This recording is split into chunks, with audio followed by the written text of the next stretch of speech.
Hello and welcome to the Toffee Blues, your source for all things Everton, and welcome to another 24/7 news report.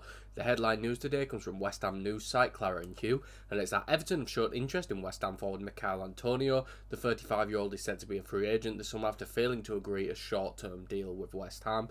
We ran a poll about this on the Twitter at Everton Newsfeed. Michail Antonio to Everton, leave us your thoughts, where 7% of fans said that they would take him, 6% of fans said that they're not sure, and 87% of fans said that they wouldn't take him. This is from around 2,780 votes, so thank you for everyone that did vote.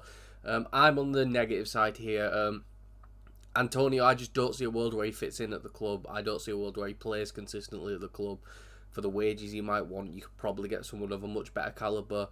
Of course, there was the incident last season, which unfortunately does impact on our psyche to sign him, and if he can perform to a decent level. Seems to be a good guy in a sense of that he keeps morale high, good to have around. Seems like a good leader, has been for West Ham for a long time, has won things with West Ham, that Conference League, so it's one of those where I can kind of see some reasoning behind it, but personally I just avoid it at all costs. I just don't see a world where signing Michail Antonio is the way for the future for the club, considering we're linked with strikers like Tieno Barry, Nick Voldemard and stuff like that, and then if that leaves Beto as the number 2, if Leeds don't pay the money we want for him, why would we then? I mean, Antonio's a third option striker. If he's willing to take the wages of a third choice striker, then yeah, but I just don't see it being that way, so we'll have to see. I just think Michail Antonio is probably much more suited to a move to the Championship now, to be completely honest with you. The next bit of news comes from Mark Douglas, and it's that Everton are very keen on Manchester City's James McAtee, although the midfielder has plenty of options in both England and from Bundesliga clubs. Another one where we ran a poll on the Twitter, 2,185 votes. Thank you again to everyone that did vote. 90% of fans that said that they would take him. 8% of fans said that they are unsure, and 2% of fans said no. I don't think those 2% know what they're talking about, if I'm going to be completely honest with you. Played 20 games for Man City overall this season and scored 4 goals, but that was only in 459 minutes, averaging out to a goal every 115 minutes. I believe he got 9 goals and 3 assists for Sheffield United in the Championship and 3 goals and 3 assists for them in the Premier League. But that is one of the worst Premier League sides of all time, to be honest with you, so I can see why the goal contributions weren't flying, if I'm honest with you. So it's one of those things where I kind of do understand it. I think McAtee's a fantastic player, has all the potential in the world to be a player who's in and around England squads, and one of those players where you look at as, maybe one of the most underrated players in the Premier League, because how good he is, someone who doesn't really get the shine they deserve. I don't think he'll be going to be like Phil Foden, Cole Palmer levels. I think he'll be going to be a notch or two below that, but I still think he'll be very good Premier League player, European calibre Premier League player, and for £25 million, which is rumoured from what I've seen from other sources, I think it'd be an absolutely fantastic deal, and I think McAtee can bring a lot of goal threat to us, versatile enough to play in the middle or on the wing, and yeah, I just think he'd be a fantastic signing. I think this would honestly take me away a little bit from the interest in the next man we're going to talk about, which also comes from Mark Douglas, and it's that Everton also have interest in Jack Grealish, although there remains huge uncertainty about the financial commitments that would be required. Man City are hoping for at least, and then this comes from Ben Jacobs, Man City are hoping for at least 50 million for Grealish this summer. Everton will only make an approach if Grealish shows a willingness to go on loan and for Man City to come a sum of his wage. In this world, I've said this, for me it'd have to be a Sancho-esque loan deal where they pay him 80% of his wages, 70% of his wages. We don't pay a loan fee as well. I honestly just don't see I really like Grealish. I think he's going to rebuild his career if he makes the right move next. But if we're having to pay 100 grand of his wages, is it worth it? Probably, but it's a bit iffy about that. If we have to pay 150, absolutely no chance. Don't get me wrong, if they say to us you can pay 100 grand of Grealish's wages and pay no loan fee, maybe they throw an option to buy in there as well, because the rumour is that they are asking for 50 million. Yeah, I've mentioned it, that Man City are hoping for 50 million for Grealish.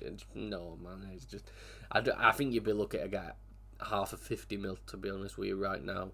and that's just because he hasn't had this. It's not because he's not worth 50 million. He's maybe not because of his age, but at the end of the day, the talent's there, the ability's definitely there, and it's one of those things where I just think Grealish should have to really put on a world-class season to ever get close to 50 mil, but I'd much rather have McAtee than Grealish.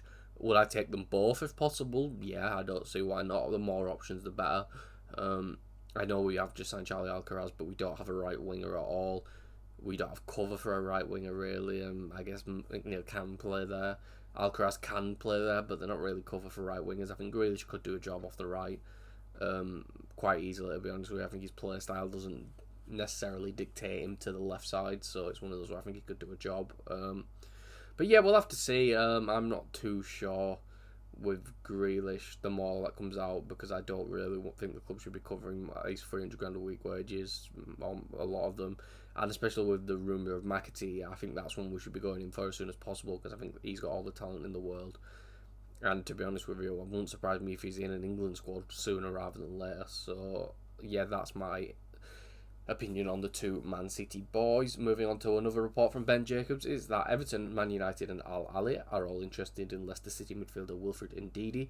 Ndidi has a £9 million release clause. Nothing has advanced with any club as of yet. Another poll on the Twitter, which received 873 votes. 47% of fans said they'd take him, 25% of fans said that they're not sure, and 28% of fans said that they wouldn't. I think Ndidi's a difficult one. He's 28 years old, got 5 assists for Leicester last season, which is good considering he was probably the deepest line midfielder for them. His defensive numbers are absolutely fantastic, as they are every year one of the best defensive midfielders in terms of defensive output in the Premier League, in my opinion, even now.